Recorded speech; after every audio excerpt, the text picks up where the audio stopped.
Hola a todos y bienvenidos al canal Cine Mágico. Si eres nuevo por aquí, no olvides suscribirte para no perderte nada y regálanos un buen like si te gusta nuestro contenido. Hoy vamos a sumergirnos en un clásico, vamos a discutir la película Rambo, First Blood de 1982. Ion Rambo, un veterano condecorado de la Guerra de Vietnam, llega a un pequeño pueblo en el noroeste del estado de Washington. Busca a un viejo camarada de armas, Delmar Berry, solo para descubrir que éste murió hace poco. Es un hombre marcado, cargando el peso invisible de batallas libradas en selvas lejanas, su única guía es la soledad que le ha quedado como recuerdo de los horrores vividos. En el pueblo, su aspecto taciturno y su larga melena despiertan una inmediata desconfianza entre los lugareños. El sheriff local, Walt Teasle, un hombre que ve la ley como una extensión de su propia autoridad, encuentra a Rambo vagando cerca de los límites de la ciudad y, sin miramientos, le ordena irse. Hay una fricción instantánea, alimentada por la incomprensión de Teasle hacia la psique rota del soldado. Teasle, quizás recordando la firmeza necesaria para mantener el orden en su pequeño dominio, decide intimidar a Rambo. Lo detiene bajo cargos menores y lo lleva a la comisaría. Allí, la tensión escala rápidamente. Los oficiales, imitando la autoridad de su jefe, comienzan a burlarse de Rambo, tocando fibras sensibles. Cuando uno de los ayudantes, Galt, lo empuja y menciona a su madre, algo se quiebra en Rambo. Los recuerdos traumáticos de las torturas recibidas en Vietnam afloran. En un destello de pura reacción aprendida, Rambo se libera de manera violenta, desarmando a uno de los oficiales y huyendo hacia el bosque. Su instinto de supervivencia, pulido en incontables misiones clandestinas, toma el control. El bosque, que para muchos es un lugar de recreo, para Rambo se convierte en su campo de entrenamiento, su refugio y, si es necesario, su arma. El sheriff Teasle, sintiéndose humillado y con la necesidad de reafirmar su control sobre su territorio, moviliza a toda la policía local y a voluntarios armados para cazar a Rambo. Es una cacería humana en el corazón del bosque. Rambo, utilizando técnicas de guerrilla que aprendió en su entrenamiento como boina verde, evade sistemáticamente a sus perseguidores. No está tratando de matar, sino de desarmar y enviar un mensaje, no es una presa fácil. Hirió a varios oficiales, desarmándolos y dejándolos caer en trampas naturales o emboscadas ingeniosas. Cada herida infligida es un eco de la impotencia que sintió en el extranjero. La situación se vuelve una guerra a pequeña escala. El helicóptero del sheriff que sobrevuela la zona se convierte en un blanco móvil para el entrenamiento de Rambo con el cuchillo y el arco. El tenso ambiente atrae la atención de la Guardia Nacional. El punto de inflexión llega con la aparición de Sam Troutman, el antiguo instructor de Rambo en el ejército, un hombre que entiende la letalidad y la dedicación que su pupilo lleva dentro. Troutman, un experto en tácticas de contrainsurgencia, llega al lugar intentando mediar. Él sabe que Rambo no es un criminal común, es una fuerza entrenada, un arma que su propio país forjó y luego desechó. Troutman intenta razonar con Teasle, advirtiéndole sobre la capacidad de Rambo para luchar en ese entorno y el peligro de llevarlo al extremo. Pero el orgullo de Teasle y su necesidad de victoria lo ciegan. La persecución se intensifica. Rambo es acorralado en las minas abandonadas. En un momento de desesperación, cuando se ve atrapado y sin salida visible, se produce el primer enfrentamiento fatal. El oficial Galt, el que inició la agresión física en la comisaría, es arrojado accidentalmente desde un acantilado y muere. Aunque fue un accidente provocado por la huida de Rambo, la muerte carga un peso moral inmenso sobre el veterano. La muerte de Galt transforma la persecución en una vendetta. Rambo ya no solo se defiende, ahora lucha con la rabia acumulada por el rechazo social y la pérdida de su último amigo. El clímax tiene lugar cuando Rambo, utilizando su conocimiento de la zona y el caos generado, irrumpe en el pueblo. Su furia destructiva estalla. Desata su ira contra la comisaría, el símbolo de su humillación. Con explosivos y fuego, destruye el lugar que lo encarceló, gritando su dolor y su frustración por no encontrar un lugar donde encajar tras la guerra. Troutman finalmente logra confrontarlo en medio de la devastación. En un diálogo cargado de melancolía, Troutman le recuerda que la guerra terminó para el país, pero no para él. Le ruega que se rinda, señalándole que la única batalla que puede ganar es la de volver a ser un hombre, no un fantasma armado.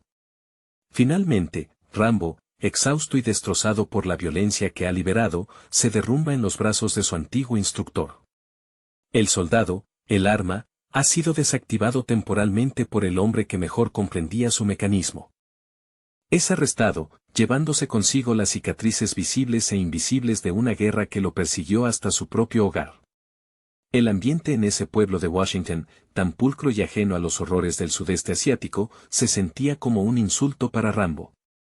Ion, con esa mirada vidriosa que solo los que han visto demasiada muerte pueden portar, vagaba como una sombra. La pérdida de Delmar Barry no era solo la muerte de un amigo, era la confirmación de que su red de apoyo se había desvanecido, dejándolo a merced de un mundo que había olvidado por qué luchó. Su barba incipiente y su cabello largo eran, en esencia, un uniforme de rechazo a las normas que lo habían convertido en máquina de matar y luego lo habían expulsado. Will Teasle, el sheriff, encarnaba esa pequeña autoridad local tan rígida y temerosa de lo foráneo. Para Teasle, la ley era tangible, medible con esposas y celdas, no una nebulosa de trauma psicológico. Su insistencia en expulsar a Rambo no nacía de una maldad profunda, sino de una ceguera peligrosa ante la fragilidad de la psique humana cuando es sometida a un estrés extremo, como si la guerra solo pudiera librarse en países lejanos. El interrogatorio en la pequeña y ruidosa estación de policía fue el detonante. Cuando los oficiales, con esa arrogancia de quien nunca ha estado bajo fuego real, empezaron a tocarle, a empujarle, revivieron en Rambo el ciclo interminable de dolor. El recuerdo del barro, el olor acre de la pólvora quemada y, sobre todo, la sensación de ser solo carne desechable, se superpusieron a la realidad. La liberación inicial no fue un acto premeditado de rebelión, sino el reflejo primario de un animal acorralado, entrenado para matar o morir, sin espacio para negociaciones civilizadas. El desarme rápido y eficiente de sus captores era una danza macabra aprendida bajo la tutela de instructores como Troutman. Una vez en el bosque, Rambo se transformó. El verde espeso no era un obstáculo, sino una extensión de su propio cuerpo. Se movía con una fluidez casi inhumana, cada rama rota, cada rastro dejado, una elección táctica. Él no estaba cazando hombres, estaba desmantelando una brigada hostil que, desde su perspectiva limitada, intentaba aniquilarlo. Los cortes limpios, los tobillos torcidos, las humillaciones sufridas por los policías eran su forma de comunicar su experiencia, su superioridad táctica, gritando sin palabras, ustedes no saben nada de sobrevivir. La llegada de Troutman añadió una capa de tragedia shakespeariana al conflicto. Troutman, con la sabiduría de quien ha visto cómo el ejército moldea y destruye a sus mejores hombres, veía a Rambo no como un renegado, sino como una víctima suprema de un sistema defectuoso. Él entendió que la medalla de honor de Rambo era, irónicamente, su mayor condena. La obstinación de Teasle en atrapar al fugitivo vivo y entero se estrelló contra la realidad de que Rambo era, esencialmente, una bomba con mecha corta. La caída de Galt en la mina fue un golpe demoledor. Para Rambo, la culpa se sumó al trauma. Ya no se trataba solo de escapar de la opresión injusta, ahora llevaba sobre sus hombros la sangre de un hombre que, si bien lo había maltratado, ahora estaba muerto a causa de su huida. Esto empujó a Rambo más allá del mero instinto de supervivencia hacia una venganza teñida de desesperación. Cuando Rambo regresa al pueblo, ya no busca escapar, busca destruir el símbolo de su encarcelamiento. La destrucción de la comisaría, iluminada por el fuego, es un grito catártico. Es la rabia de todos los veteranos olvidados, de todos los hombres que fueron entrenados para matar al enemigo en tierras lejanas solo para regresar y ser tratados como parias en su propio hogar. El rugido que emite mientras desata su furia es el sonido de un alma en llamas. El encuentro final con Troutman es de una profunda tristeza. Troutman, con su voz pausada pero firme, le ofrece la única rendición posible, la rendición a la vida civil, el abandono del uniforme mental de soldado. Al final, Rambo, despojado de su ira y frente a la única figura que lo ve como un hijo en lugar de una amenaza, se derrumba. La fortaleza se deshace, revelando al hombre vulnerable y destrozado que lleva dentro, esperando en vano un abrazo en lugar de un grillete. La imagen final es la de un campeón condecorado regresando a la prisión, no de cemento, sino de la incomprensión nacional. El bosque se convirtió en la verdadera aula de John Rambo, un contraste brutal con las selvas empapadas de Vietnam. Allí, cada sombra era un potencial escondite, cada arroyo una ruta de escape. Su habilidad para fabricar armas con elementos orgánicos, un arte transmitido por instructores implacables como Trautmann, se manifestó con una precisión escalofriante. Rambo no solo se movía, se fusionaba con el entorno, utilizando el terreno montañoso y boscoso para amplificar sus ataques y desorientar a la fuerza policial que le seguía, que a menudo parecía más un grupo de excursionistas armados que una unidad de búsqueda organizada. La frustración de Teas le crecía con cada fracaso. Su uniforme impecable y su autoridad recién estrenada se deshilachaban bajo la presión constante de ser superado tácticamente por un hombre al que consideraba un vago. La persecución se volvió personal para el sheriff, una batalla por la supremacía de su pequeño reino. Cuando Rambo utilizaba la vegetación para inmovilizar o herir a los hombres de Teasle, no era solo táctica. Era una exhibición de que el verdadero poder en esa geografía residía en quien estaba dispuesto a pagar el precio psicológico de la guerra. Trautmann, al observar desde la distancia, sentía una mezcla de orgullo profesional y profunda culpa moral. Conocía el calibre de Rambo, lo había moldeado a partir de un joven ordinario, infundiéndole la disciplina letal necesaria para el combate en condiciones extremas. Pero el sistema no había invertido en la fase posterior, la readaptación. Rambo era un producto perfectamente fabricado para matar, y ahora, sin enemigo extranjero, el producto se había vuelto contra su creador. La advertencia de Trautmann a Teasle sobre no forzar la mano del veterano era la súplica de un ingeniero advirtiendo sobre el sobrecalentamiento de un motor potente. La muerte accidental de Galt marcó la total irreversibilidad de la situación. Para Rambo, este incidente fue el peso final sobre un alma ya fracturada. La reacción inicial de defensa se contaminó con la culpa y la ira. El Rambo que regresa al pueblo no es el superviviente herido, sino el espectro vengativo que Vietnam le había prometido. Su ataque a la comisaría no era una estrategia militar, sino una erupción volcánica de dolor acumulado durante años de silencio forzado. El fuego que consume el edificio es la purificación simbólica del lugar donde se quebró su dignidad.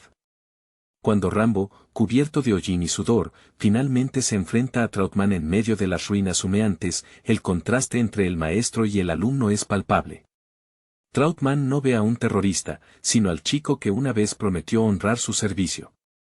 Sus palabras sobre dejar ir la guerra, sobre reclamar su propia vida, no son una orden militar, sino un intento desesperado de salvar lo poco que queda del John Rambo que conocía antes del infierno. La rendición final de Rambo, el soldado cayendo, no es un acto de sumisión al sheriff, sino un acto de agotamiento espiritual ante la única persona que comprende la magnitud de su carga. Es la capitulación de un hombre que ha luchado toda la guerra, solo para descubrir que el campo de batalla final era su propia casa.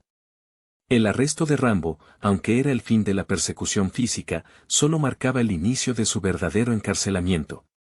Mientras era esposado, la mirada de John se posó brevemente en el paisaje devastado que había creado, el pueblo tranquilo convertido en zona de guerra, el olor a humo reemplazando el aroma a pino fresco.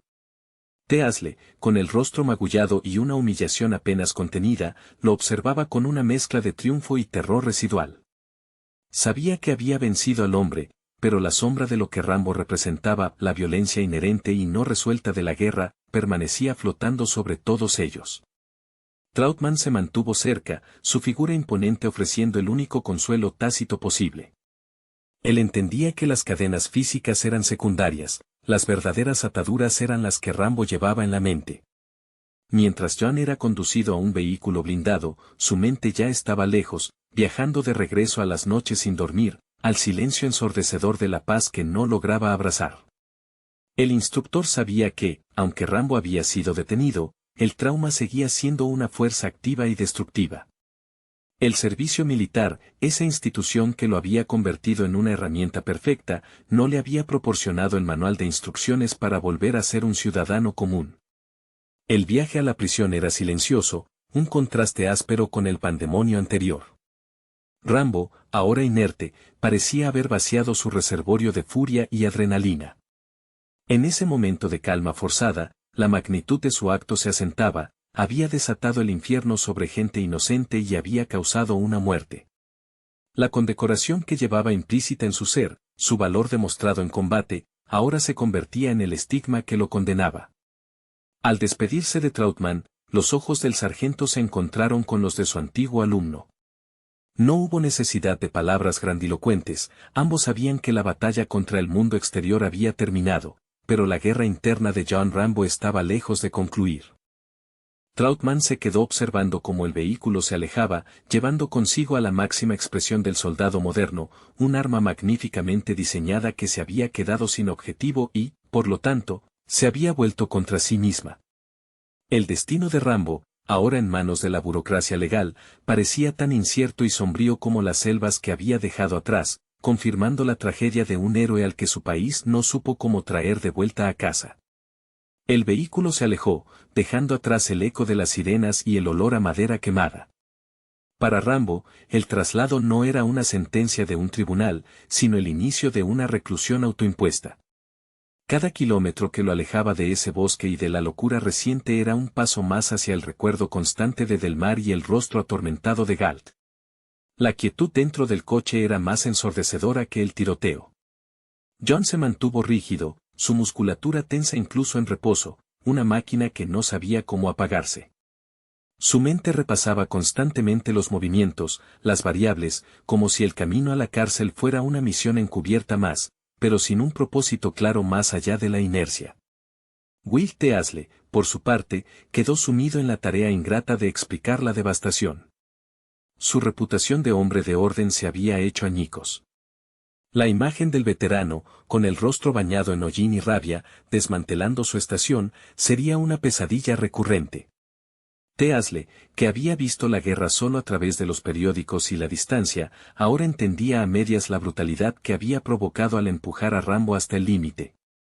Había querido probar su autoridad, en cambio, había desatado una fuerza que ni él ni sus hombres podían controlar. La pequeña victoria de haberlo capturado sabía a ceniza, pues la lección había sido demasiado costosa. Trautmann se quedó en el pueblo por más tiempo, observando los restos humeantes. Su misión no había terminado realmente, su lealtad iba más allá de la detención oficial. Se sentía responsable no solo de haber entrenado a Rambo, sino de no haber luchado lo suficiente contra el abandono institucional que sufrían los veteranos. Para él, la captura no era el cierre, sino un paréntesis. Sabía que el sistema judicial sería tan insensible a las heridas de Rambo como lo fue el ejército. El verdadero reto no sería la sentencia, sino lograr que Rambo se aferrara a la vida después de haber destrozado todo lo que tocaba en su desesperado intento por ser visto. La medalla de honor de John era un faro que lo iluminaba en el campo de batalla, pero en tiempo de paz, solo servía para marcarlo como objetivo de la incomprensión. El sargento se juró a sí mismo que lucharía por ese soldado, no en la jungla, sino en los grises pasillos de la burocracia y la psiquiatría, pues entendía que el infierno de Vietnam se había mudado directamente al corazón de América. El trayecto hacia la institución correccional se hizo eterno. Rambo, con la mirada fija en el paisaje que se volvía cada vez más civilizado y ordenado, sentía una alienación profunda. El ruido del motor y el roce de las esposas eran los únicos anclas que lo mantenían conectado a la realidad presente, una realidad que sentía ajena, como si estuviera viendo una película sobre su propia vida. La culpa por la muerte accidental de Galt le pesaba más que cualquier arma que hubiera portado. Era un peso moral que superaba el peso físico de la batalla. En su mente, la imagen de Delmar Barre se superponía a la de Galt, creando un espectro de pérdidas que ninguna condecoración podía compensar. Rambo había sido moldeado para ser eficiente, para ejecutar órdenes sin cuestionar el costo humano, ahora, obligado a enfrentar las consecuencias de sus actos en suelo propio, se descubría vulnerable ante el código moral que la guerra le había permitido ignorar. Su entrenamiento, su orgullo profesional, lo habían convertido en el guerrero perfecto, pero también en el hombre más inútil para la vida cotidiana. Teasle, al cerrar el expediente del incidente, sentía el sabor amargo de la victoria pírrica. Había restaurado el orden superficialmente, pero sabía que había expuesto una grieta profunda en la tranquilidad de su comunidad. Los habitantes del pueblo ahora lo miraban con una nueva desconfianza. ¿Cómo era posible que la ley local hubiera sido tan fácilmente superada por un solo hombre? La sombra de Rambo se proyectaba sobre la autoridad del sheriff, recordándole que su mundo de reglas sencillas era frágil ante las complejidades del trauma no tratado. Trautmann, mientras se preparaba para partir de ese pueblo manchado de ceniza y miedo, sentía que su deber como mentor no había concluido. Él era el único puente entre el John Rambo que regresó y el John Rambo que se entregó. Su conocimiento sobre la psique del Boina Verde le decía que la rendición física era solo una pausa. Si Rambo caía en el olvido institucional, si su trauma era etiquetado meramente como criminalidad, el ciclo se repetiría inevitablemente. La batalla real se libraría en los despachos y las audiencias, donde Trautmann debería luchar para que la nación que le dio la medalla de honor a Rambo también le diera una razón para vivir después de la guerra. El sargento se marchó con la determinación de defender al soldado que había sido forzado a convertirse en un monstruo por el mismo país que ahora lo encarcelaba. La llegada a la prisión, un lugar de concreto gris que contrastaba violentamente con el verde indómito de su reciente refugio, selló la transformación de Rambo en un paria. El silencio de los pasillos penitenciarios era denso, cargado con el murmullo de otros hombres rotos, pero para Rambo era un silencio punitivo. Las paredes, a diferencia de los árboles del bosque, no ofrecían cobertura ni posibilidades de fuga, eran definitivas. Al despojarlo de su ropa de civil y vestirlo con el uniforme carcelario, despojaban a John de cualquier vestigio de identidad que había intentado reconstruir desde su regreso. Cada movimiento de los guardias era una reafirmación de su nueva realidad, ya no era un soldado, sino una propiedad estatal, una estadística de fracaso social. El primer encuentro con el personal de clasificación fue una reiteración dolorosa de su estigmatización. Los psicólogos de la prisión, hombres entrenados en diagnósticos superficiales, veían en su historia solo una colección de agresiones, ignorando la raíz vietnamita que había plantado la semilla de su violencia. Rambo se presentaba como un bloque de resistencia pasiva, respondiendo con monosílabos o silencio absoluto, una técnica aprendida para conservar energía y no revelar vulnerabilidades al enemigo. Sin embargo, en ese entorno controlado, su reserva era interpretada como desafío, asegurando que su tiempo tras las rejas sería más largo y más solitario. Mientras tanto, fuera de esos muros, la figura de Trautmann se erguía como el único defensor vocal de Rambo. El sargento, con su reputación ganada en el campo de batalla, poseía una credibilidad que otros veteranos no tenían. Utilizó todos sus contactos, desplegando la misma tenacidad táctica que le había enseñado a Rambo, pero dirigida ahora hacia mesas de negociación y audiencias administrativas. Su argumento central era claro: Rambo no necesitaba castigo, sino rehabilitación profunda. Argumentaba que la sociedad había sido negligente al crear un arma tan sofisticada y luego abandonarla en el desierto de la posguerra.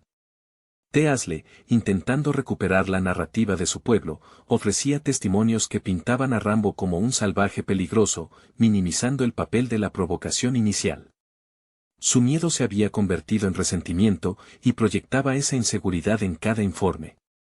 Quería ver a Rambo encerrado permanentemente, temiendo que, si se le daba la menor oportunidad, el veterano volvería a desmantelar su concepto de orden civil. La ironía no se perdía para Trautmann. Rambo estaba encarcelado por defenderse de lo que él percibía como un ataque hostil, un entrenamiento llevado al extremo. La medalla de honor que John había ganado por valentía se había transformado en la prueba de su peligrosidad. Trautmann sabía que la batalla por la libertad de Rambo no sería con armas, sino con papeleo y comprensión, una lucha mucho más ardua contra la inercia de un sistema ciego a las cicatrices invisibles. El futuro del ex Boina Verde pendía de un hilo, atrapado entre el honor que le fue otorgado y la condena que se le impuso. El confinamiento de Rambo se convirtió rápidamente en una prueba de resistencia psicológica. Las noches en su celda eran un campo minado de recuerdos vívidos. No había fuego enemigo, pero el estrés postraumático era una guerrilla constante. Los ruidos del patio, el portazo de una puerta distante, podían transportarlo instantáneamente de vuelta a una emboscada en la selva. Su disciplina militar se manifestaba en una rutina casi robótica dentro de la prisión: comer lo justo, moverse con parsimonia, observar todo. Era su último acto de control en un mundo que se lo había arrebatado todo. La soledad que había buscado en el bosque ahora le era impuesta, y la carga de la culpa por Galt se hacía más pesada al no tener donde canalizar la acción. Trautmann, sintiendo la urgencia de evitar que Rambo se autodestruyera mentalmente, intensificó sus gestiones. Hablaba con políticos, con líderes de asociaciones de veteranos, utilizando su reputación como palanca. Explicaba que Rambo no era un criminal por naturaleza, sino un caso extremo de exposición prolongada a la violencia extrema, un producto defectuoso de la maquinaria bélica. Argumentaba que si la sociedad no podía reintegrar a sus mejores soldados, estaba condenada a enfrentarse a ellos en sus propias calles. Su discurso resonaba en algunos círculos, pero la opinión pública, influenciada por el sensacionalismo del enfrentamiento en el pueblo, clamaba por justicia severa. Teasle, mientras tanto, se esforzaba por proyectar normalidad en su jurisdicción. Cada día que Rambo permanecía bajo custodia era una validación de su método, por brutal que hubiera sido. Sin embargo, la paz era precaria. El sheriff se había dado cuenta, en el fondo, de que Rambo había expuesto su propia pequeñez. Él, el hombre de la ley, se había transformado en el matón de pueblo cuando se enfrentó a algo que no podía comprender con sus estatutos. La sombra de Rambo era un recordatorio constante de que la verdadera batalla no era contra los alborotadores, sino contra las fuerzas que no se podían esposar.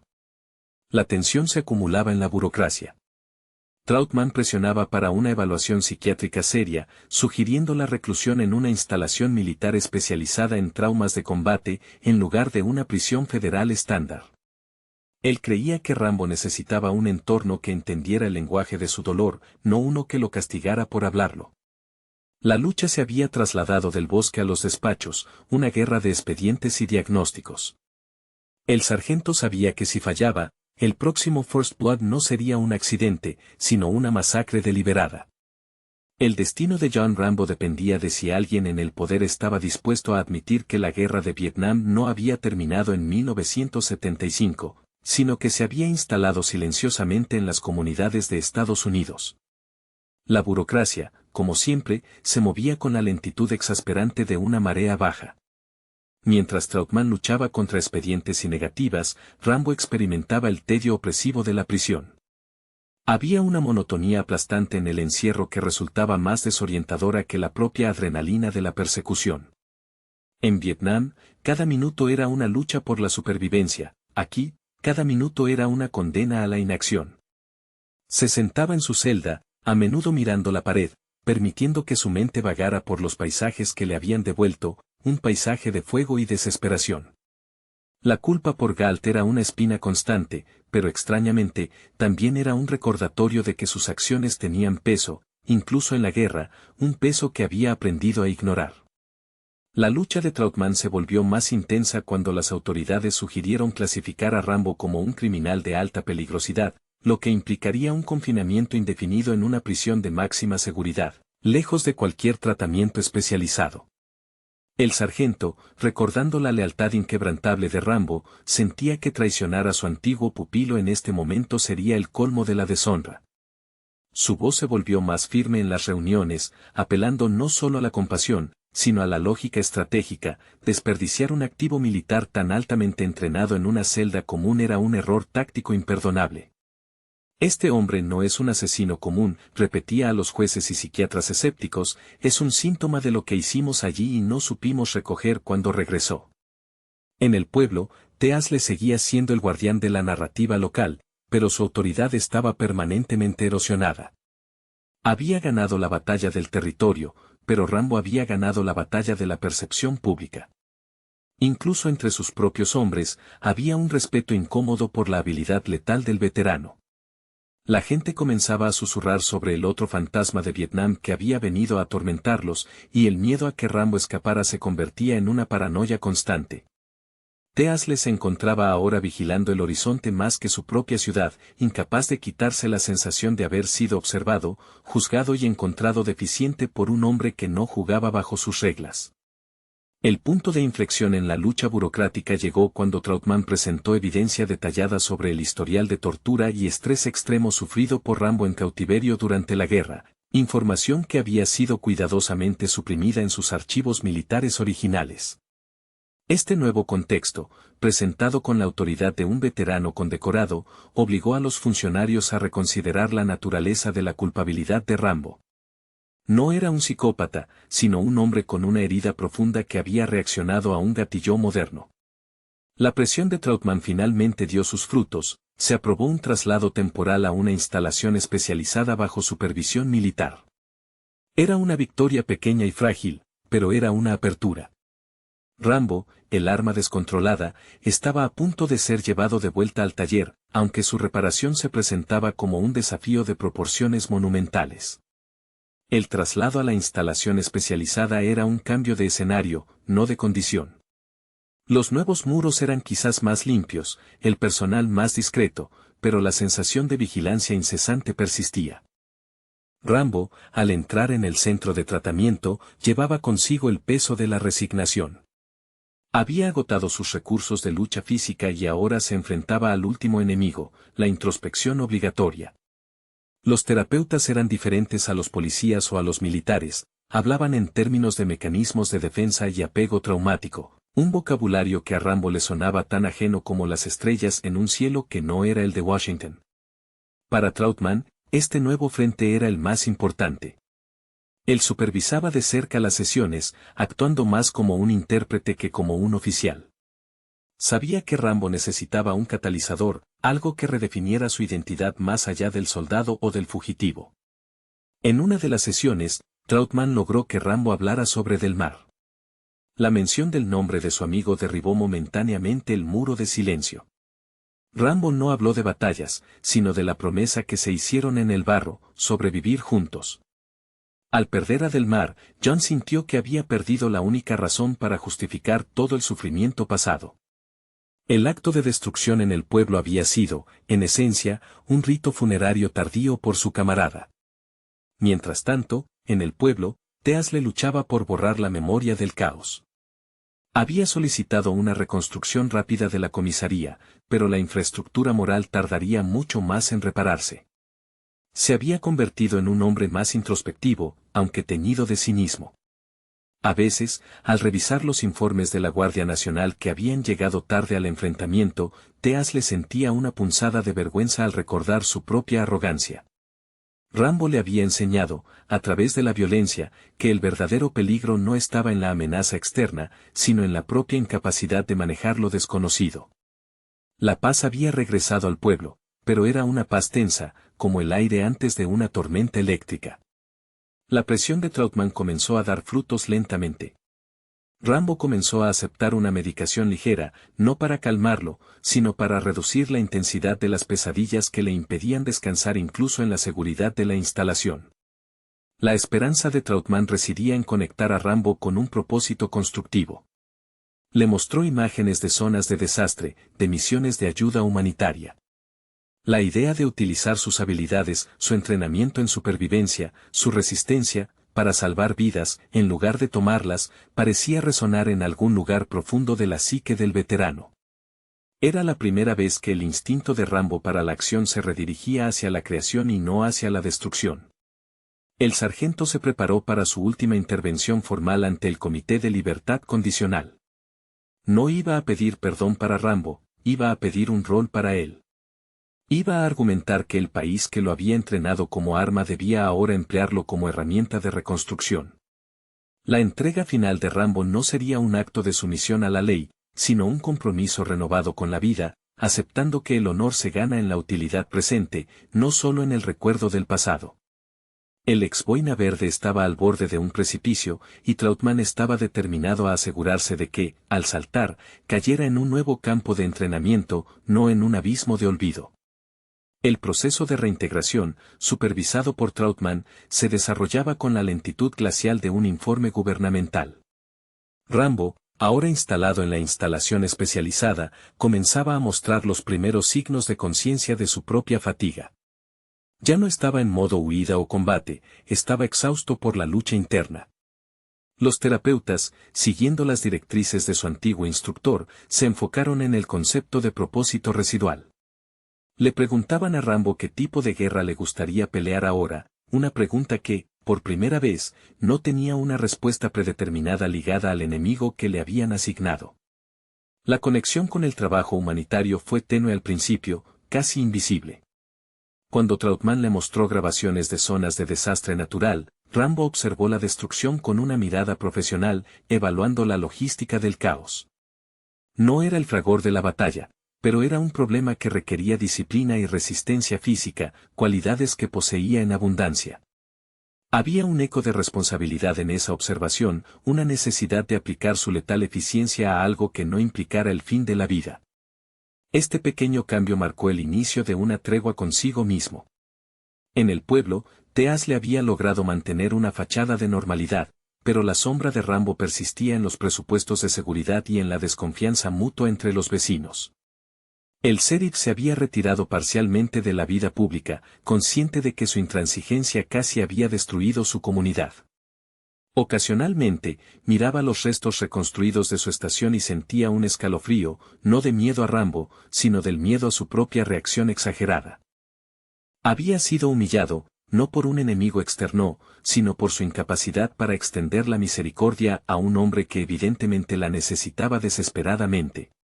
Su victoria se sentía hueca, un recordatorio de lo fácil que es ser un verdugo cuando se tiene un uniforme. Trautmann, ante el Comité de Libertad Condicional, presentó su caso con la vehemencia de un abogado defensor que conoce íntimamente a su cliente. No pidió clemencia, sino una reasignación de servicio. John Rambo no necesita ser castigado por ser un soldado, sino honrado por haber sobrevivido a serlo, declaró. Argumentó que las habilidades de Rambo, si eran redirigidas, podrían ser una inyección vital para el país en misiones de rescate y apoyo logístico en el extranjero, sirviendo bajo estricta supervisión y sin armamento letal.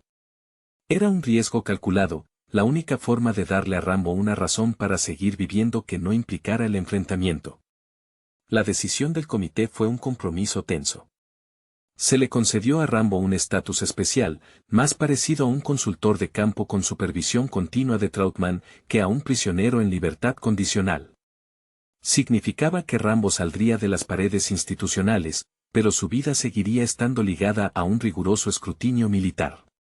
Al recibir la noticia, Rambo no mostró euforia. Simplemente asintió, un gesto mínimo que Trautmann interpretó como la aceptación de una nueva y ardua misión. El soldado había sido reempaquetado, su letalidad ahora dirigida hacia la preservación. El camino hacia la paz era largo, y comenzaba con un viaje hacia lo desconocido, guiado por el único hombre que creía en él, su antiguo instructor. El primer amanecer fuera de la instalación, aunque bajo estricta supervisión, golpeó a Rambo con una intensidad inusual. No había muros grises, sino un cielo abierto y vasto, el mismo cielo que había visto sobre las selvas, pero ahora sin la amenaza inmediata de muerte. La libertad, sin embargo, no se sintió como una liberación, sino como una responsabilidad abrumadora. Cada paso fuera del perímetro seguro era una prueba de que no podía volver a fallar. Su nueva misión, el servicio de campo humanitario propuesto por Trautmann, era una etiqueta pulcra para una realidad mucho más compleja, desarmar a John Rambo, el arma, y construir lentamente a John Rambo, el hombre, utilizando los mismos principios de supervivencia y táctica. Trautmann, actuando como su gestor y guardián, se movía con una energía renovada, pero también con una tensión palpable. Sabía que estaba jugando con fuego. Presentar a Rambo, el infame fugitivo, en un entorno de ayuda humanitaria, lo exponía a la crítica pública si cometía el más mínimo error. Él veía en los ojos vidriosos de Rambo no solo la promesa de redención, sino también el espectro del desastre inminente. Para el sargento, cada misión era una oportunidad para probarle a Rambo que la vida podía ser defendida con la misma ferocidad con la que había sido destruida. La primera asignación los llevó a un lugar remoto devastado por un huracán, donde la necesidad de fuerza bruta y capacidad de improvisación era alta. Rambo se movía entre los escombros con una eficiencia brutal, manejando maquinaria pesada o despejando rutas con una precisión quirúrgica. Los voluntarios civiles lo miraban con una mezcla de admiración y temor supersticioso. Era un fantasma del combate, un hombre que parecía demasiado preparado para el desastre. En este entorno, la rabia se convertía en energía útil, El trauma se traducía en una comprensión instantánea de la crisis. Por primera vez, la sociedad le estaba dando una tarea que se ajustaba a su entrenamiento, pero con un propósito moralmente limpio. Teasle, lejos de su pueblo, se había resignado a ser un vigilante anónimo de la prensa. Cada informe positivo sobre las hazañas heroicas del exconvicto Rambo era una espina en su orgullo. Se sentía engañado por el sistema que había permitido que un hombre que destrozó su ciudad fuera celebrado como un salvador. Su resentimiento se solidificó en una convicción: Rambo nunca cambiaría, solo estaba esperando el momento oportuno para volver a desatar el caos. Teasle seguía siendo la encarnación de la desconfianza ciega, incapaz de aceptar que la redención pudiera ser más compleja que el castigo simple. La interacción más significativa para Rambo no era con los sobrevivientes, sino con Trautmann al final de cada agotadora jornada. En las noches, sentados alrededor de hogueras improvisadas, el silencio era menos hostil. Rambo empezó a compartir fragmentos, no de sus miedos, sino de sus frustraciones con la tarea. Es diferente, coronel. No hay un enemigo claro. Trautmann sonreía con melancolía. Ese es el punto, John. El enemigo nunca es el hombre que tienes enfrente. Es la indiferencia. Es el caos. Y tú eres el único que sabe cómo luchar contra eso sin matarlo. Era la validación que John necesitaba. Su sufrimiento no había sido en vano, su habilidad, aunque terrible, tenía un lugar en la reparación del mundo. La guerra interna continuaba, pero ahora tenía un campo de batalla más grande y, quizás, más digno. El agotamiento físico que Rambo experimentaba en estas misiones de rescate no era el agotamiento del combate, sino una fatiga más profunda, la de un hombre forzado a alinear su brutal eficiencia con la ética de la preservación. En las ruinas, al levantar vigas o excavar escombros, Rambo no buscaba enemigos, sino rostros atrapados, y esta nueva necesidad era un bálsamo doloroso. Su cuerpo seguía siendo una máquina de guerra, pero el motor ahora funcionaba con un combustible diferente: la utilidad. La cicatriz de su alma, aquella que llevaba el nombre de Del Mar y el rostro de Galt, empezaba a formar una costra, no porque hubiera sanado, sino porque estaba ocupada en una tarea más urgente. Trautmann observaba esta transformación con una mezcla de orgullo cauteloso y terror al futuro. Había logrado reintroducir a su pupilo en el sistema, pero bajo un nuevo paradigma: Rambo como un activo militar no bélico, una fuerza de choque para la catástrofe. El sargento sabía que esta fachada era frágil. Un solo incidente malinterpretado, una reacción instintiva hacia un superviviente demasiado ruidoso o una orden confusa, y el sistema judicial, con Teasle como su voz más persistente, lo reclamaría de nuevo. Trautmann se convirtió en el escudo de Rambo, absorbiendo las críticas y gestionando las expectativas, viviendo en una constante alerta táctica para proteger a su alumno de la política y el miedo público. La vida de Teasle se había estancado en una mezcla de resentimiento y vigilancia. El sheriff no podía ignorar los informes que llegaban de las zonas de desastre, donde el nombre de Rambo comenzaba a ser mencionado en términos de milagro, no de terror. Este contraste erosionaba su autoridad moral. Teasle representaba la ley rígida y tangible, pero Rambo, a pesar de su historial criminal, estaba logrando un impacto tangible y positivo que el sistema legal no podía replicar. El sheriff se sentía como un perro guardián que había ladrado ferozmente al mensajero, solo para ver que el mensajero era ahora aclamado por la ciudad. La humillación no era haber perdido la persecución, sino haber perdido la verdad moral de su postura. En una de estas misiones, un pequeño grupo de niños rescatados se acercó a Rambo, no con miedo, sino con curiosidad infantil hacia el hombre grande y silencioso que hacía desaparecer los peligros. Rambo, sintiéndose expuesto, intentó alejarse, pero una niña pequeña, que había perdido a sus padres, se aferró a su pierna. Por un instante, Rambo se quedó paralizado. No había protocolo para esto. No había un manual de desescalada contra la inocencia. Trautmann, observando desde la distancia, vio cómo el veterano, el hombre entrenado para destruir, vacilaba. Luego, Rambo se arrodilló lentamente, su rostro de piedra suavizándose mínimamente, y le ofreció a la niña su cantimplora. Fue un acto de entrega pura, despojado de táctica. Esa noche, Trautmann y Rambo compartieron un silencio diferente. Rambo habló con una voz áspera: «Coronel, es más difícil. No sé si estoy haciendo bien el bien». Trautmann asintió. «La guerra fácil es la que sabes cómo terminar, John. Esta es la que tienes que elegir cada día. Y lo estás eligiendo». El futuro de Rambo no era la paz total, sino la elección continua de una batalla noble. Se había movido de ser el fantasma que aterrorizaba a su propio pueblo a ser el guardián silencioso de otros. La redención no era el perdón, sino el trabajo constante para merecer esa libertad prestada, un servicio perpetuo donde el arma del soldado se convertía en la herramienta del superviviente. La primera incursión de John Rambo en la pantalla grande en 1982, bajo el título de First Blood, es mucho más que una simple película de acción o una caza al hombre. Es un profundo y a menudo incómodo retrato del trauma de la guerra de Vietnam y su deshumanizante retorno a una sociedad que ya no sabe cómo manejar a sus héroes. Sylvester Stallone, ya un nombre conocido tras el éxito inesperado de Rocky, canaliza una vulnerabilidad feroz en Rambo, un esboina verde cuya única aspiración es pasar desapercibido, una meta imposible dada la cicatriz invisible que lleva en el alma.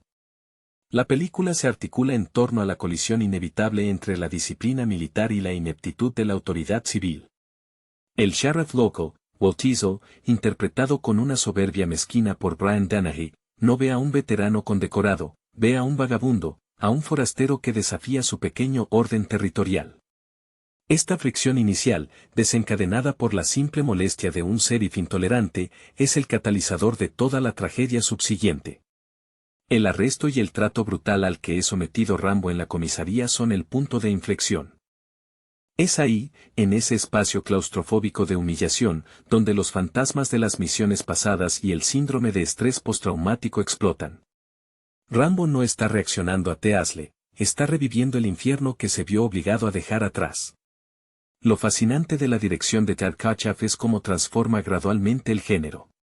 Lo que comienza como un thriller policial se convierte en una película de supervivencia en la selva, un escenario que, irónicamente, es el único lugar donde Rambo se siente verdaderamente competente. La montaña y el bosque no son obstáculos, son su dominio. Sus habilidades como experto en guerrilla, aprendidas en las junglas de Asia, se vuelven herramientas de supervivencia contra sus propios compatriotas. Es una inversión cruel de roles. El soldado entrenado para matar al enemigo extranjero es forzado a luchar contra la policía que, en su ignorancia, se ha convertido en el adversario. El personaje de Rambo es una construcción trágica que se nutre de la realidad histórica.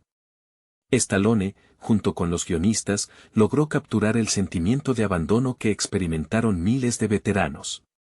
A diferencia de héroes de acción más unidimensionales, Rambo sangra, llora y, sobre todo, expresa un dolor inarticulado. Su diálogo final con su antiguo comandante, el coronel Trautmann, un papel interpretado con una gravedad estoica por Richard Crenna, es el clímax emocional de la cinta. Trautmann es el único que entiende la verdadera naturaleza de la bestia que ayudó a crear. Sus líneas sobre cómo Rambo fue diseñado para una guerra que terminó, y ahora no tiene un propósito para esa letalidad, resuenan con la desilusión de una nación que ganó la guerra pero perdió la paz con sus soldados. La película destaca por su realismo en las secuencias de persecución y evasión, priorizando la inteligencia y la tenacidad de Rambo sobre la potencia de fuego bruta, al menos inicialmente. Sus trampas, su camuflaje rudimentario y su conocimiento del terreno muestran un respeto por la táctica militar que contrasta fuertemente con las torpes y cada vez más desesperadas tácticas del equipo de búsqueda y rescate. En retrospectiva, First Blood funciona como una parábola oscura sobre la incapacidad de una sociedad para asimilar el costo humano de la guerra. No es una celebración de la violencia, sino una advertencia sombría. Rambo no quería pelear, solo quería que lo dejaran en paz. Su explosión final, el rompimiento de la represa simbólica de su contención emocional, no es un acto de villanía, sino un grito desesperado de ayuda y reconocimiento que la América de 1982 no estaba preparada para escuchar. La película establece así un arquetipo que sería modificado en secuelas posteriores, pero cuya pureza trágica reside en esta primera y brutal confrontación con el regreso a casa. El contraste entre el entrenamiento de Rambo y su realidad posterior es el núcleo dramático que Kotcheff explora sin descanso. La habilidad que lo hizo un arma letal en el sudeste asiático, su capacidad para infiltrarse, sobrevivir y neutralizar amenazas en entornos hostiles, se convierte en su única defensa contra la hostilidad doméstica. El bosque se transforma en un santuario temporal, un lugar donde las reglas de la jungla vietnamita tienen más sentido que las leyes de la pequeña ciudad de Hope, Washington. Cuando Rambo utiliza sus conocimientos para crear trampas sofisticadas y emboscadas, no está actuando como un criminal común, está aplicando un protocolo de supervivencia enseñado por el propio ejército estadounidense. Cada herida que inflige a los policías es, metafóricamente, una herida que Estados Unidos le infligió al enviarlo a esa guerra y luego olvidarlo. La complejidad del personaje de Teasle, el sheriff, merece un análisis más profundo. Aunque su comportamiento es impulsivo y tiránico, representa la mentalidad de la América rural, la que no entendía la guerra de Vietnam y prefería creer que los problemas debían resolverse con simpleza y fuerza bruta. Teasle no es un sociópata, es la personificación de la ignorancia bien intencionada pero destructiva. Su incapacidad para ceder el control o para reconocer que está lidiando con algo más complejo que un alborotador es lo que escala la situación de una simple detención a una guerra de guerrillas urbana y rural. La tensión entre él y Rambo es, en esencia, la tensión entre la autoridad ciega y la experiencia traumática. La presencia del coronel Trautmann es crucial como ancla moral y expositiva. Richard Crenna dota al personaje de una dignidad cansada. Trautmann es el padre fallido, el creador que ahora debe enfrentar a su criatura. Su lealtad es hacia el soldado, no hacia la institución que lo envió a la guerra. Cuando Trautmann finalmente se enfrenta a Rambo en el clímax, el diálogo no es una negociación de rehenes, sino una terapia de choque forzada.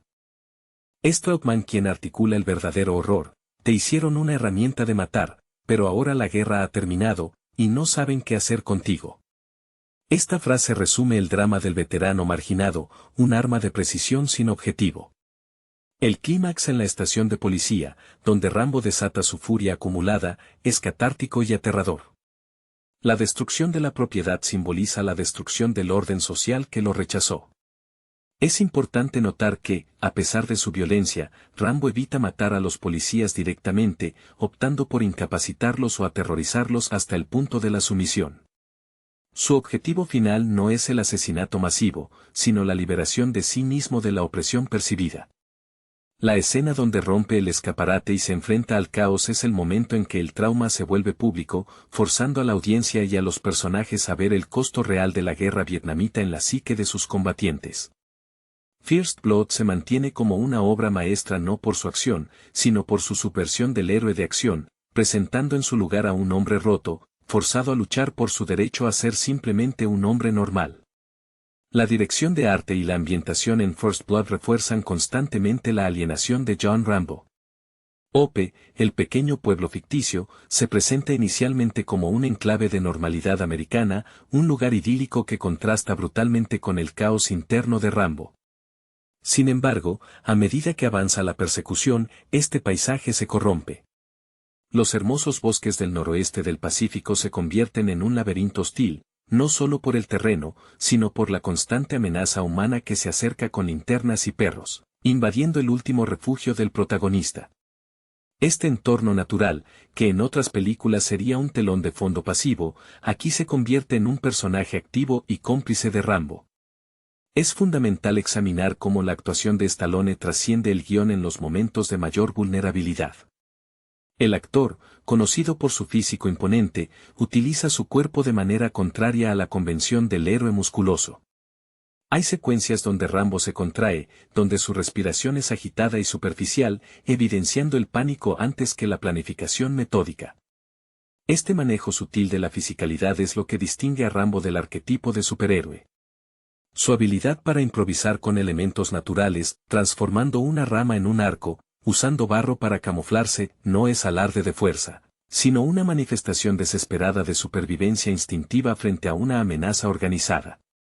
El papel de Rambo como espejo social se hace más evidente cuando consideramos la falta de empatía mostrada por la mayoría de los personajes secundarios, excluyendo a Trautmann. Los jóvenes policías, seducidos por la adrenalina de la persecución y la autoridad prestada del sheriff, se involucran en una cacería que rápidamente se vuelve sádica.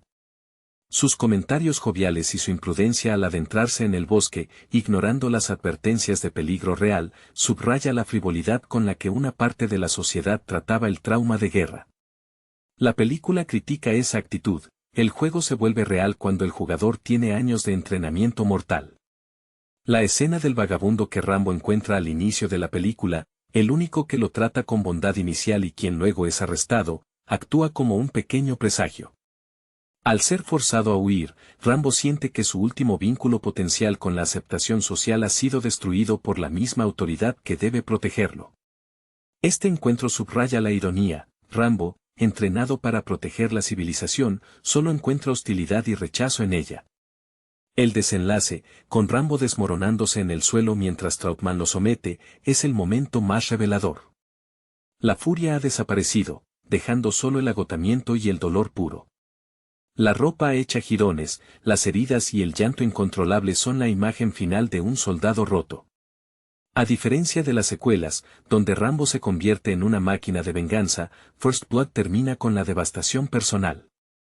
Es una película sobre el fracaso del sistema en reintegrar a su guerrero, y la trágica conclusión es que, para John Rambo, la guerra nunca terminó, simplemente cambió de frente y se trasladó a casa. La resonancia cultural de First Blood y su impacto en la narrativa de acción posterior provienen precisamente de esta negativa a ofrecer una conclusión fácil o heroica. La película establece un precedente peligroso para el cine de los 80, la posibilidad de que el héroe sea, en realidad, la víctima más evidente. Stallone, quien luchó incansablemente para llevar a Rocky Balboa a la pantalla, aplicó esa misma tenacidad para asegurar que Rambo no fuera simplificado a un mero vengador unidimensional. Su interpretación exige que el espectador se enfrente a la incómoda verdad: la maquinaria de guerra, una vez activada, no tiene un interruptor de apagado sencillo para el individuo. El aspecto técnico del filme refuerza esta atmósfera de asfixia y persecución implacable. La fotografía, a menudo oscura incluso en las escenas diurnas del bosque, utiliza la luz y la sombra para reflejar el estado mental de Rambo. Los primeros planos intensos capturan cada mueca de dolor, cada fluctuación entre la rabia controlada y el terror paralizante. La edición, especialmente durante la fase de caza, mantiene un ritmo frenético, forzando al espectador a experimentar la claustrofobia y la constante amenaza de ser rodeado, una técnica que imita la presión psicológica que sufren los soldados atrapados en zonas de combate. La dinámica entre los aliados involuntarios de Rambo, aunque breve, es vital. El personaje de Jonathan, el único compañero de escuadrón que Rambo visita, sirve como un recordatorio tangible de la vida normal que Rambo perdió y de la indiferencia con la que la sociedad trata a los afectados. La visión de Jonathan viviendo en una casa rodante, incapaz de funcionar en la vida civil, justifica la necesidad desesperada de Rambo de evadir cualquier forma de autoridad o estructura social. Es un mundo que ya no tiene espacio para ellos, un mundo que solo los ve como amenazas potenciales si no encajan en el molde prefabricado de la normalidad. El conflicto de Rambo es fundamentalmente existencial. No lucha por una bandera o una causa, lucha por su derecho a la paz y al olvido, derechos que le fueron negados al ser regresado sin un manual de instrucciones para la vida posguerra. La secuencia final, cuando Rambo destroza la comisaría y grita su angustia, es el sacrificio dramático necesario para que Trautmann, y por extensión, la audiencia, comprenda la magnitud de su sufrimiento. El daño material es secundario al daño emocional que el ejército y la sociedad infligieron al transformar a un joven en una máquina de combate y luego descartarlo. First Blood es, por lo tanto, una tragedia americana disfrazada de película de acción, un grito de auxilio silenciado por el estruendo de la adrenalina que tan fácilmente consumimos en el cine. La belleza cruda de First Blood reside en su ambigüedad moral, un terreno que Stallone y Kotcheff supieron explorar con una maestría inesperada para una película destinada inicialmente a ser un vehículo de acción más. El público que acudió al cine esperando la celebración del soldado endurecido se encontró en cambio con un espejo incómodo de sus propias fallas como sociedad. Esta subversión del género de acción se cimentó en el detalle minucioso del lenguaje corporal de Rambo. Observamos cómo sus manos, entrenadas para manipular explosivos y rifles con precisión letal, tiemblan ligeramente cuando intenta simplemente atarse una venda o compartir una comida. Son manos que han olvidado cómo ser pacíficas. El elemento de la caza humana merece una atención particular. La transición de una persecución policial a una operación militar a gran escala es un comentario directo sobre cómo la mentalidad bélica se infiltra y pervierte las estructuras cívicas cuando se enfrenta a lo desconocido. Los policías, armados con perros y rifles de caza, pronto son superados por helicópteros y tácticas de contrainsurgencia, demostrando que el enfrentamiento no es entre el bien y el mal, sino entre un hombre que conoce las reglas de la guerra y hombres que solo conocen las reglas de la ciudad. La ineptitud de la policía para manejar la guerrilla urbana se convierte en una metáfora de la ineptitud de Estados Unidos para manejar las consecuencias de su política exterior. Richard Crenna, como Trautmann, encarna la culpa institucional vestida de mentor. Su afecto por Rambo es genuino, pero está teñido por la conciencia de haber participado en la creación de ese arma perfecta. Su insistencia en que el coronel debe ser el único en intentar razonar con Rambo subraya que solo aquellos que compartieron la experiencia del trauma pueden aspirar a la comprensión. Trautmann es el único que no ve un fugitivo, ve a su último alumno enfrentando una crisis terminal. La escena en la que Trautmann trae el M60 y le ofrece a Rambo la opción de rendirse o morir es el último acto de paternidad trágica, sacrificar la relación para salvar la vida del soldado, o al menos, intentar forzarlo a elegir la vida civil sobre la autodestrucción. La secuencia final de destrucción en el cuartel de policía, aunque violenta, es extrañamente terapéutica en su ejecución. No es un acto de conquista, sino una catarsis destructiva. Rambo no está tratando de escapar de la ciudad, está intentando destruir la manifestación física de la autoridad que lo ha acorralado emocional y físicamente.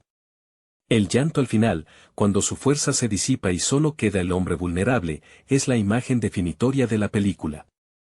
Es la derrota del superhombre de acción ante el ser humano roto.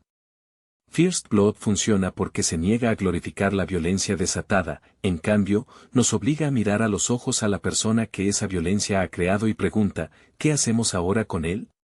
La película no ofrece respuesta, sino que deja al espectador con el eco persistente del lamento de Rambo en la noche.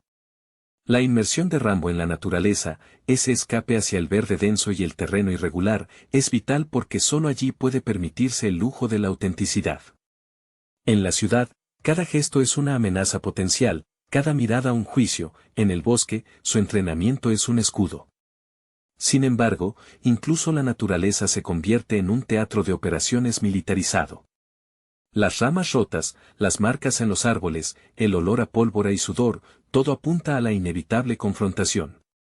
La película sugiere que para un hombre con el nivel de trauma de Rambo, el estado de guerra se vuelve la condición natural de existencia. La paz no es un estado alcanzable, sino un lapso entre batallas. El diseño de sonido juega un papel crucial en amplificar la paranoia. Los sonidos ambientales se distorsionan, un crujido de hojas se vuelve el paso de un rastreador, el ulular de un ave se transforma en una señal de comunicación enemiga. Esta constante estimulación sensorial refleja cómo el cerebro de Rambo, entrenado para la hipervigilancia en Vietnam, ya no puede filtrar el ruido de fondo de la vida civil. La selva le da excusas para esa hipervigilancia, pero la fuente del peligro sigue siendo humana, una traición mucho más profunda. El tratamiento de la autoridad civil, personificada por el grupo de búsqueda, revela una escalada de irresponsabilidad. Al principio, son un grupo de hombres de la ley confiados en su superioridad numérica y armamento moderno. Sin embargo, a medida que sufren bajas y ven sus métodos convencionales fallar contra la guerra de guerrillas de Rambo, su profesionalismo se desmorona, dando paso al resentimiento personal y al deseo de venganza. Esto es palpable en la forma en que empiezan a ignorar las órdenes de Trautmann, deseando solo atrapar o matar al fugitivo que les ha infligido tanta humillación pública. El respeto por la vida humana se desvanece ante la necesidad de restaurar el orgullo del pueblo. La figura de Rambo, en su estado más primitivo y desesperado, es un comentario sobre la masculinidad tóxica y su producto más terrible, el soldado desechable. Stallone presenta un físico formidable que, irónicamente, es la cárcel del personaje. Esa fuerza es lo único que la sociedad reconoce en él, y es precisamente esa fuerza la que le impide ser visto como una víctima vulnerable. Cuando finalmente es confrontado por Trautmann, su deseo de ser entendido se manifiesta a través de la destrucción, porque las palabras parecen haber fallado como herramienta de comunicación mucho antes. La famosa frase "lo hicimos demasiado bien" encapsula la tragedia del complejo industrial militar. Si creas el arma perfecta, ¿qué esperabas que hiciera cuando no tuviera a quien apuntar externamente? Al final, First Blood no se trata solo del regreso de un hombre, sino del regreso de una herida nacional no resuelta. La película fue un éxito rotundo precisamente porque resonó con una audiencia que comenzaba a cuestionar el legado de Vietnam. Rambo no es un héroe de acción en el sentido tradicional, es un síntoma, una manifestación física de la ansiedad y la culpa que la nación intentaba enterrar. Su llanto final no es la rendición de un perdedor, sino el agotamiento de un mártir involuntario que ha luchado hasta el límite de su propia existencia. La atmósfera opresiva y la sensación de ser un blanco en territorio hostil se extienden a la sutil coreografía de los diálogos desechados. Rambo habla poco en esta primera entrega, y sus pocas palabras son casi siempre defensivas o reactivas. Su voz, áspera y cargada de un acento que denota su origen humilde y su posterior formación militar, se utiliza con parsimonia, lo que magnifica el impacto de cada articulación. Cuando habla, es para establecer límites o para expresar su deseo fundamental, ser dejado en paz. Esta economía verbal contrasta con la verbosidad excesiva y a menudo vacía de sus perseguidores, quienes llenan el vacío con órdenes ruidosas y amenazas vacías, demostrando su falta de verdadera autoridad moral frente al conocimiento crudo de Rambo. El tratamiento de la infraestructura del pueblo de Ope también sirve como lienzo para la alienación de Rambo. El pueblo, con sus fachadas de madera y sus negocios familiares, representa la América sencilla y tradicional que Rambo supuestamente defendió. Sin embargo, cuando Rambo la recorre, ya no la ve como su hogar, sino como una trampa llena de trampas explosivas y antagonistas. La iglesia que pasa a toda velocidad, los escaparates de las tiendas, incluso el puente, todo se convierte en un elemento potencial de la batalla. Es una inversión simbólica profunda. Rambo, el protector de la nación, es ahora el elemento destructor que amenaza su núcleo simbólico. La relación entre la moralidad de la guerra y la moralidad civil es el tema subyacente que Ted Kotcheff maneja con destreza. Los soldados en Vietnam a menudo se veían obligados a tomar decisiones éticamente ambiguas bajo órdenes, sobreviviendo a base de instinto y desconfianza. Al regresar, se espera que Rambo se adhiera a un código de conducta civil que le resulta ajeno y, en este contexto, letalmente ineficaz. La película expone la hipocresía de una sociedad que exige obediencia ciega en el extranjero y luego castiga la incapacidad de desaprender esa obediencia en casa.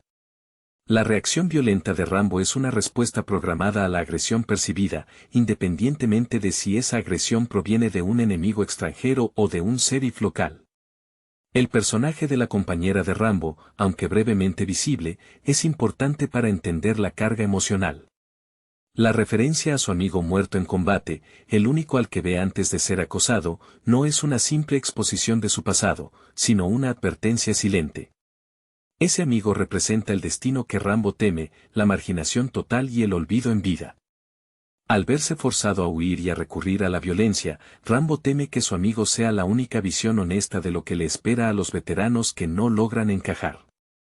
La secuencia de la explosión final en la estación de policía, donde Rambo se derrumba y es finalmente retenido por Trautmann, es un requiem a su cordura. Su grito final no es de victoria, sino de absoluto agotamiento emocional, el sonido de un hombre que ha luchado contra todo un sistema solo para ser devuelto a la jaula, aunque esta vez sea una jaula de comprensión limitada. First Blood es poderosa porque entiende que la verdadera batalla no es escapar del bosque, sino escapar de la mente del soldado, una batalla que Rambo, al final de esta primera entrega, pierde estrepitosamente.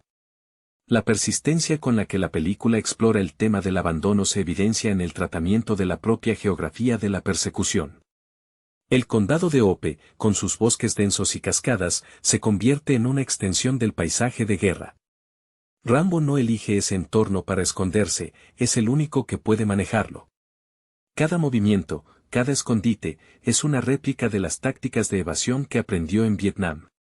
Esta familiaridad con el terreno hostil establece una dinámica de poder perversa. La naturaleza, que debería ser un refugio neutral, se convierte en el arma más eficaz de Rambo precisamente porque la sociedad civil no tiene ningún entendimiento de ella. Es un territorio conquistado por su trauma. El contraste entre el entrenamiento extremo y la precariedad de la vida civil de Rambo se acentúa en la vestimenta y el equipo. Al inicio, su aspecto es desaliñado, el de un vagabundo, lo cual incita al desprecio de Teal'c. Sin embargo, una vez en el bosque, Rambo se transforma en un maestro del improviso. El uso de barro para camuflarse, la creación de flechas rudimentarias a partir de lo que encuentra, no son actos de un criminal, sino demostraciones de la autosuficiencia forzada del combatiente de fuerzas especiales. El arco y las flechas, elementos primitivos, se vuelven más letales en manos de Rambo que los rifles semiautomáticos mal utilizados por los inexpertos policías de Teal'c. Esta es una crítica velada a la tecnología militar. Sin el entrenamiento adecuado, el equipo sofisticado es inútil. La actuación de Brian Dennehy como Teal'c es fundamental para entender la mecánica del conflicto. Teal'c no es un antagonista ideológico, sino un hombre pequeño defendiendo su pequeño reino. Su escalada es puramente personal, impulsada por el miedo al caos y la humillación pública. Cuando Teal'c pierde el control y comienza a dar órdenes imprudentes, como enviar hombres solos a zonas de alta peligrosidad, se convierte en un reflejo del liderazgo militar fallido que Rambo ha conocido históricamente, hombres en posiciones de poder que valoran más su orgullo que la vida de sus subordinados. La cumbre emocional de la película, la confrontación entre Rambo y Trautmann en el bosque, es un duelo de voluntades donde el lenguaje es el campo de batalla principal. Trautmann intenta desmantelar el mecanismo de defensa de Rambo apelando a su humanidad, recordándole quién era antes de la guerra. El colapso final de Rambo, cuando sus defensas caen y él se desploma en un llanto incontrolable, es la admisión de su fracaso para reintegrarse. Ya no puede ser el Rambo civil idealizado por sus comandantes, solo puede ser el producto de la guerra. La imagen final de él siendo conducido bajo custodia, física y emocionalmente destrozado, no es una resolución, sino una pausa dramática. La película deja claro que, aunque la persecución en OP haya terminado, la verdadera guerra de John Rambo contra su propia mente apenas ha comenzado, preparando el terreno para la trágica espiral que definiría el resto de la franquicia. La atmósfera de First Blood está teñida de una melancolía inherente a la desilusión de la posguerra, una sensación que se intensifica con la progresión implacable de la trama. La película utiliza el aislamiento geográfico del escenario como un reflejo directo del aislamiento emocional de su protagonista. El bosque no es solo un lugar para esconderse, es un espacio donde las reglas sociales se suspenden, permitiendo que Rambo opere bajo un código de supervivencia más honesto y brutal. Es en esta soledad forzada donde su verdadera naturaleza, la del soldado altamente eficiente, emerge, contrastando violentamente con su torpe intento inicial de ser un ciudadano anónimo. El director Tadkachev maneja la perspectiva del espectador con maestría, obligándonos a identificarnos con Rambo incluso cuando sus acciones se vuelven peligrosas para otros. Esta empatía se construye a través de la constante victimización inicial del personaje. El abuso en la comisaría no es un mero tropiezo narrativo, es la violación simbólica de su dignidad como veterano. Rambo reacciona a ese abuso con la memoria muscular de un hombre entrenado para responder a la agresión letal, demostrando que el adoctrinamiento militar ha erosionado su capacidad de respuesta moderada. La narrativa también funciona como una crítica a la maquinaria de la autoridad. El Sheriff Teasle y su equipo representan una fuerza bruta, predecible y fácilmente manipulable por alguien con la inteligencia táctica de Rambo. El error fundamental de Teal'c es subestimar la formación especializada, cree que está lidiando con un delincuente común, cuando en realidad se enfrenta a un experto en contrainsurgencia. Cada derrota de los hombres de Teal'c en el bosque es una lección amarga sobre la diferencia entre la autoridad basada en el uniforme y la autoridad basada en la competencia adquirida a través del sufrimiento. La presencia estabilizadora, aunque tensa, del coronel Trautmann es el ancla que recuerda al público la génesis del problema. Trautmann no es solo un amigo, es el arquitecto que entiende las especificaciones del arma que liberó. Su desesperación surge de la conciencia de que su creación ha sido mal utilizada y, peor aún, rechazada por la sociedad que pretendía proteger. Cuando Trautmann finalmente toma el control, lo hace con la sombría resignación de quien sabe que solo una fuerza igual o superior puede detener lo que él mismo ayudó a forjar. La devastación final en la estación de policía es crucialmente no sangrienta en su máxima expresión. Aunque Rambo causa caos y terror, su objetivo principal no es la masacre de sus antiguos vecinos, sino la liberación de su propia psique de la presión. El clímax emocional no es la destrucción de la propiedad, sino el momento en que Rambo se quiebra en el hombro de Trautmann, un reconocimiento tácito de que, para sobrevivir a la guerra, tuvo que perder su capacidad de vivir en paz. First Blood cierra con la sombría conclusión de que el verdadero enemigo de John Rambo no es el sheriff, ni la jungla, sino el uniforme de soldado que no puede quitarse de la mente. La dicotomía entre la fuerza bruta percibida y la fragilidad interna de Rambo es el motor que impulsa la resonancia perdurable de First Blood. Stallone, cuya carrera había estado definida por el underdog que encuentra fuerza a través de la autodisciplina, Rocky, aquí subvierte ese arquetipo. En Rambo, la autodisciplina se ha convertido en un mecanismo de supervivencia tan arraigado que anula cualquier posibilidad de conexión social normal. Su cuerpo, esculpido y capaz de hazañas atléticas impresionantes, se siente como una prisión que proyecta una imagen de amenaza que él mismo no desea proyectar. Este conflicto entre la apariencia y la intención es la esencia del drama. El diseño de sonido en las secuencias de persecución es un maestro en la manipulación del miedo. Los helicópteros no son solo vehículos de rescate, son monstruos aéreos que acosan al hombre que se arrastra por el suelo del bosque. El zumbido constante de las aspas, la estática de las radios policiales, funcionan como una banda sonora de ansiedad continua, rompiendo cualquier atisbo de calma que Rambo intenta establecer. Esta inmersión auditiva fuerza al espectador a compartir su estado de alerta constante, donde cada sonido es un posible anuncio de captura o ejecución. T. Asle, como figura de autoridad obstinada, encarna la negación colectiva de la sociedad ante el regreso de sus soldados. Su incapacidad para escuchar a Trautmann, para reconocer que se enfrenta a un problema que trasciende las leyes municipales, es un microcosmos de la política nacional hacia Vietnam. La guerra había sido declarada un fracaso o, peor aún, ignorada. Aceptar que un veterano pudiera estar peligrosamente desestabilizado era admitir que el conflicto había dejado cicatrices incurables. Teas le prefiere la narrativa simple del alborotador antes que la compleja realidad del soldado traumatizado. La escena donde Rambo se cura sus propias heridas en la cueva, usando elementos mínimos y su conocimiento avanzado de primeros auxilios de combate, es profundamente íntima y perturbadora. Es un acto de autocuidado que no busca sanación, sino la reparación funcional necesaria para seguir luchando. La sangre, el sudor y el barro no son meros efectos de vestuario, son la nueva piel de Rambo. Esta secuencia subraya que, en su mente, la lucha no es una opción, sino una condición biológica persistente. El clímax, con el llanto inconsolable de Rambo en el hombro de Trautmann, no es una rendición pacífica, sino una implosión controlada por la única figura de autoridad que respeta. El coronel lo abraza, no como un criminal capturado, sino como un paciente que finalmente ha colapsado bajo el peso de su carga. Es en ese momento de vulnerabilidad extrema donde se revela la humanidad que la violencia había mantenido oculta. First Blood es la crónica de cómo una nación crea guerreros excepcionales para un conflicto específico y luego, al no tener un lugar para ellos, los convierte en sus propios enemigos internos, obligándolos a luchar la guerra final en la soledad de su propia mente. La concepción de Rambo como un arma que queda sin blanco es el argumento central que da profundidad filosófica a la película. Stallone y los guionistas no solo crearon un personaje de acción, sino un arquetipo de la inutilidad bélica. Una vez despojado del uniforme y el contexto de la misión oficial, Rambo se encuentra en un vacío ontológico. Su entrenamiento, que lo hacía invencible en el extranjero, lo hace peligrosamente desajustado en casa. Esta fricción es la que impulsa la necesidad constante de justificar su letalidad.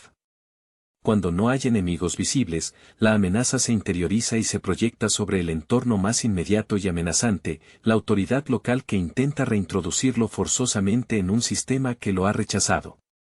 El simbolismo del entorno natural también evoluciona de manera notable. Inicialmente, el bosque es un refugio, un lugar donde Rambo recupera su competencia. Pero a medida que la persecución se intensifica y los recursos del pueblo se vuelven más organizados, la llegada de la Guardia Nacional y el equipo especializado, incluso la selva deja de ser un aliado. Se convierte en un campo de batalla cada vez más claustrofóbico, saturado por la tecnología de rastreo y la determinación vengativa de sus perseguidores. Rambo se ve forzado a operar en un entorno que, si bien conoce, está siendo invadido por una fuerza organizada y cada vez más numerosa, reflejando la sensación de estar superado que sintieron muchos soldados en Vietnam. La figura del coronel Trautmann funciona como la conciencia de la película y, trágicamente, la única figura paterna funcional. Richard Crenna lo interpreta con una quietud tensa, reconociendo que él y otros como él son tan responsables de Rambo como el propio soldado. Su intento de mediar no es un acto de heroísmo altruista, sino un intento desesperado de controlar el daño que él y el sistema militar han causado. El momento en que Trautmann sostiene el rifle M60, amenazando con matar a Rambo él mismo para forzar una resolución pacífica, es la máxima expresión de su desesperación. Solo la amenaza de la misma violencia que Rambo domina puede detenerlo. La explosión final, la destrucción del muro de la estación, es el acto de Rambo más cercano al suicidio simbólico. Es la manifestación de que no hay salida. No puede volver a ser el Rambo que intentó ser al inicio de la película, y si no puede ser libre, prefiere la aniquilación visible a la existencia reprimida e invisible que le espera. El contraste entre el violento estallido y el sollozo posterior es la clave de la obra. El estruendo es para el mundo exterior, el lamento es para él mismo. La película nos muestra que la violencia fue su única lengua efectiva, pero su costo fue la pérdida total de la conexión con el mundo que juró proteger. First Blood es, en esencia, la narración de un funeral en vida. La maestría de First Blood reside en su capacidad para transformar el género de acción en un estudio de personaje casi documental sobre el trastorno de estrés postraumático, TEPT. La película no solo muestra la violencia, disecciona la mecánica psicológica que la provoca. Cada emboscada de Rambo, cada trampa diseñada con precisión quirúrgica, es un flashback encapsulado, una respuesta condicionada a un trauma que nunca se resolvió. El espectador es testigo de un hombre que no elige la guerra, sino que reacciona a ella por instinto programado, incapaz de discernir entre una amenaza real en un país extranjero y la autoridad bien intencionada, aunque miope, de un sheriff rural. La fragilidad oculta de Rambo se manifiesta a menudo a través de su hipersensibilidad al contacto y al ruido. La escena donde el vagabundo, el único que muestra un atisbo de compasión, es maltratado por la policía, es el catalizador que rompe la última barrera de contención de Rambo. Al ver a un hombre indefenso sometido por la autoridad, Rambo ve su propio futuro, la impotencia y la humillación ante un sistema que no lo protege sino que lo juzga. La ira que estalla no es por el arresto del vagabundo, sino por la reafirmación brutal de que el orden social es inherentemente hostil hacia él. El